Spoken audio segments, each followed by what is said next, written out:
People don't understand just how strong Omega Red is from X-Men, so let's go ahead and talk about it. Omega Red is a augmented mutant with a lot of very interesting ability. See, Omega Red went through basically the Russian version of the Weapon X program, but instead of having adamantium shoved into his body, he had a substance known as carbonadium shoved into him. Now, for those of you who don't know, carbonadium is actually a radioactive material, and it's one of the only things that can actually cancel out most healing factors, and his tentacle things that you can see on this picture are made of pure carbonadium. But Omega Red's true mutant ability is something called a death factor. See, his body is constantly releasing these spores that over time will weaken and unalive someone within the radius, and these things are kind of constantly coming out of his body, so if you're at a very high point, like maybe somewhere like Mount Everest, he could effectively cover up the entire planet pretty quickly. But he mostly uses them to channel them through his tentacles to where he can actually absorb people's life force, which can actually heal him. And having carbonadium and a death factor both in your body is not a very good combination. See, Omega Red has to actually absorb people over time, or else he's going to,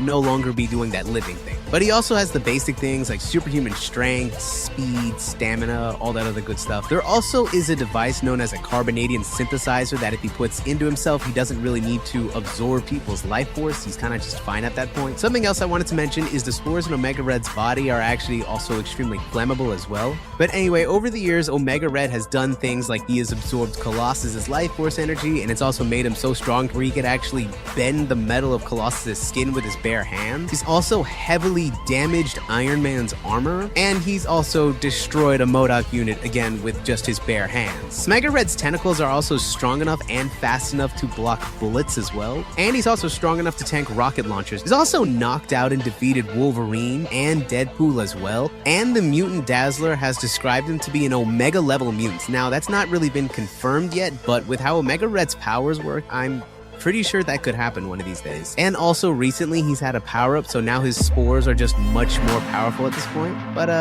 yeah, that was Omega Red for you. A mutant that I knew was really strong, but actually kind of surprised me a little. But yeah, let me know what you guys think about Omega Red. Do you guys like him? Do you guys not like him? Feel free to comment down below. Also, comment down below who you want me to talk about next, and feel free to give this video a like. Feel free to give your boy a follow, and I'll talk to you later. Peace.